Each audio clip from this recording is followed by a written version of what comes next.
तो good morning साथियों, हम आ गए फिर से। आप लोगों का क्लास जो सुबह नाइट को छोड़ दिए थे, अभी पूरा कर देंगे। सबसे पहला नंबर क्वेश्चन है 16 नंबर क्वेश्चन का क्या कहता है, देखिए। गुरुत्वाकर्षण के सार्वभौमिक नियम का प्रतिपादन किसने किया? इसका सही आंसर हो जाएगा न्यूटन। न्यूटन हो जाएगा, ठीक है, याद कर लीजिए बढ़िया से। नंबर 17 में आते हैं, निम्नलिखित में से कौन सा 1 kg द्रव्यमान के पिंड पर कार्यशील पृथ्वी के गुरुत्व बल का सही मान होता है? इसका सही मान होगा बी 9.8 न्यूटन। 8 न्यूटन हो जाएगा, ठीक है। आंसर ऐसे साइड में दिया हुआ है, आप लोग देख सकते हैं, लेकिन फिर भी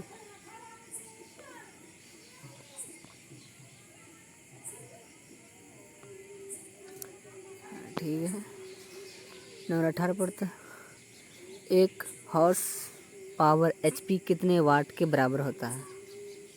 कितने वाट के बराबर होता है? ये होता है आपका 746 वाट का बराबर होता है। नंबर 19 पर आता है, निम्नलिखित में से किसने न्यूटन से पूर्व ही बता दिया था कि सभी वस्तुएं पृथ्वी की ओर गुरुत्वाकर्षित होती है? न्यूटन से पहले कौन बताया था कि सभी वस्तुएं गुरुत्वाकर्षी है? ये था ब्रह्मगुप्त।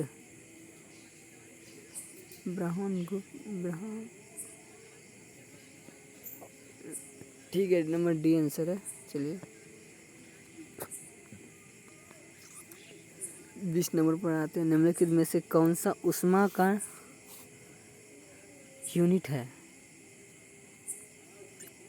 ऊष्मा का यूनिट है जूल। नंबर 21 पर आते हैं, कितना तापमान होने पर पाठ्यांक सेल्सियस और फ़ारेनहाइट तापमापियों में एक ही होंगे? इसका -40 डिग्री। फिर दूसरा पेज में आ जाते हैं।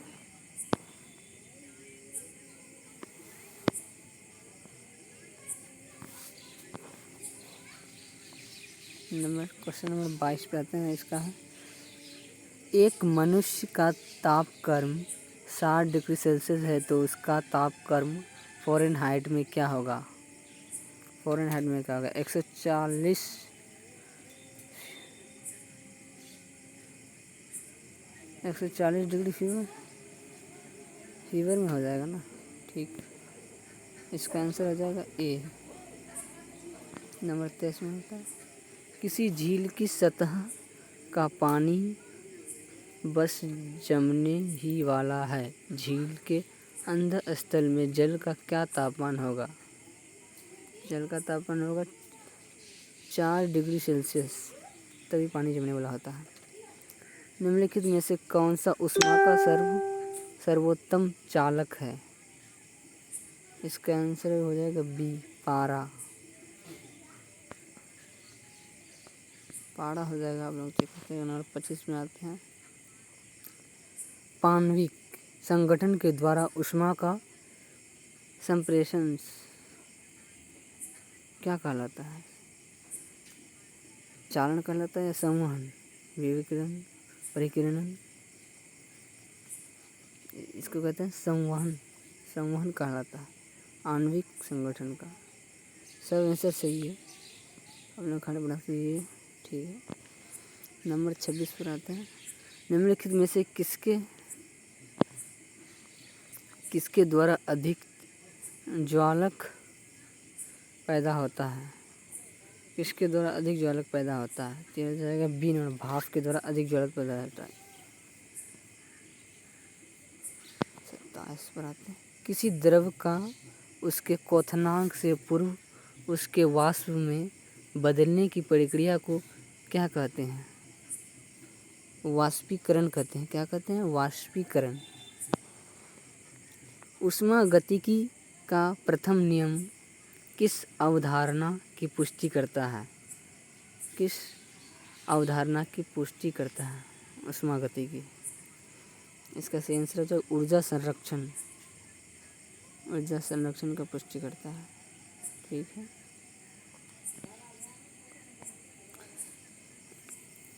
ठीक है, निम्नलिखित में से किसकी ऊष्मा धारिता अधिक है? किसकी ऊष्मा धारिता अधिक है? जल की ऊष्मा धारिता अधिक होती है। जल की ऊष्मा धारिता अधिक होती है।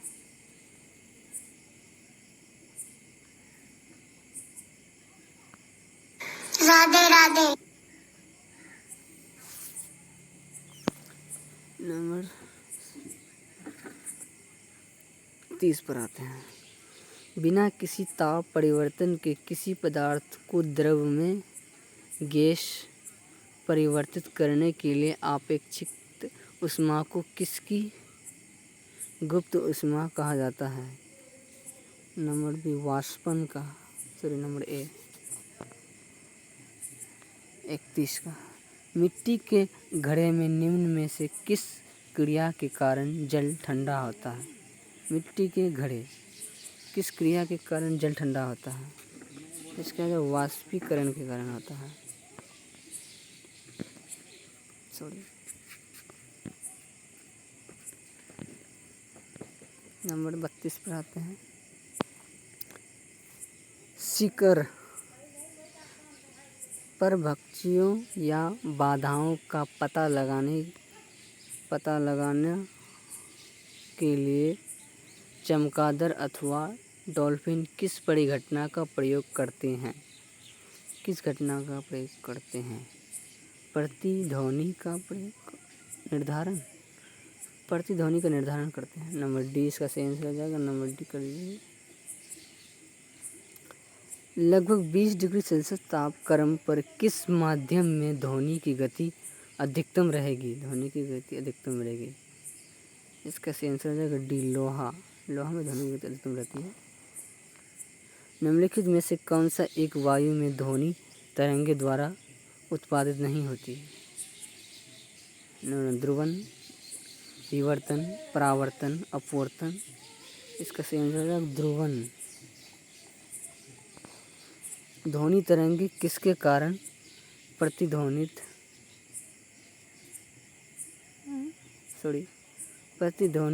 उत्पन्न करते हैं? इसका सही आंसर होगा सी परावर्तन। पास आती हुई रेलगाड़ी की सीटी की आकृति या प्रतिक्षणता बढ़ती जाती है, ऐसा किस घटना के कारण होता है? इसका सही आंसर आ जाएगा बी ड्रॉपलर प्रभाव। ठीक है। लगभग 20 डिग्री सेल्सियस के तापक्रम पर किस माध्यम में ध्वनि की गति अधिकतम होती है? आप लोगों को कन्फ्यूजन होगा, जगह कि दो क्वेश्चन सेम नहीं है, ये अलग है। इसका सही आंसर हो जाएगा लोहा। क्या हो जाएगा? लोहा हो जाएगा। प्रकाश के विद्युत चुंबकीय स्वरूप की खोज किसने की? नंबर सी हो जाएगा मैक्सवेल ने की। सूर्य की रोशनी को पृथ्वी तक पहुंचने में लगभग कितना समय लगता है? पृथ्वी तक पहुंचने में कितना समय लगता है? लगभग 8 मिनट 16.6 सेकंड लगता है। ठीक है, ये तो सबको ही पता होगा। फाड़ देने वाले क्वेश्चन। पानी में डूबी एक छड़ी किस संवृत्ति के कारण मुड़ी हुई प्रतीत होती है? प्रकाश का अपवर्तन के कारण प्रतीत होता है। ये तो सबको ही पता होगा। एक तालाब के तल में पड़ा हुआ एक पत्थर उच्च बिंदु पर रखा हुआ प्रतीत होता है, जहाँ यह वास्तव में है। किस संवृत्ति के कारण है? ये प्रकाश का अपवर्तन के कारण होता है। चलिए दूसरा पेज में आते हैं।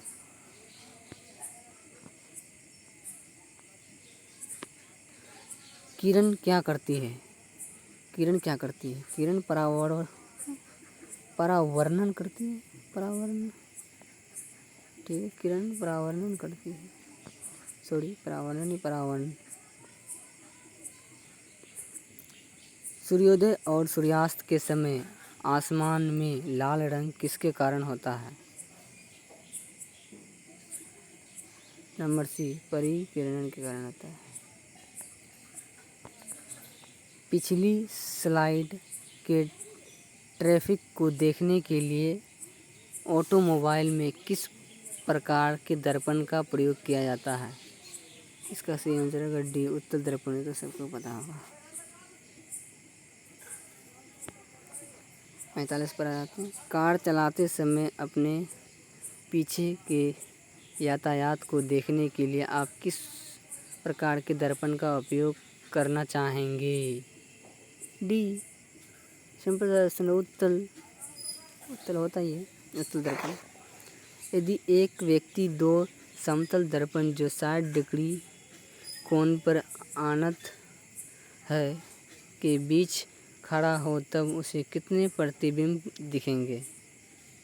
कितने प्रतिबिंब दिखेंगे? इसका आंसर 5 प्रतिबिंब दिखेंगे। हम पृथ्वी के पृष्ठ पर सूर्य का प्रकाश प्राप्त करते हैं। यह प्रकाश किस प्रकार के किरणपुंज हैं? इसका सही आंसर है सी, समांतर। निम्नलिखित में से कौन सा रंग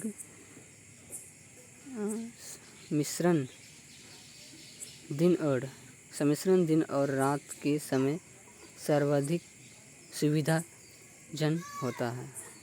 इसका सही आंसर है डी, लाल और हरा। कैमरे में किस प्रकार का लेंस उपयोग में लाया जाता है? इसका सही आंसर हो जाएगा ए, उत्तल। नेत्रदान में दाता की आँख के किस हिस्से को प्रतिरोपित किया जाता है? इसका सही आंसर है ए, कॉर्निया। तो चलिए दोस्तों, अभी हम इतना ही सॉल्व करते हैं। आपका 50 पूरा हो गया। Good morning, all the best, thank you. इतने वीडियो तक बने रहने के लिए लाइक एंड सब्सक्राइब ज़रूर कीजिएगा। Thank you.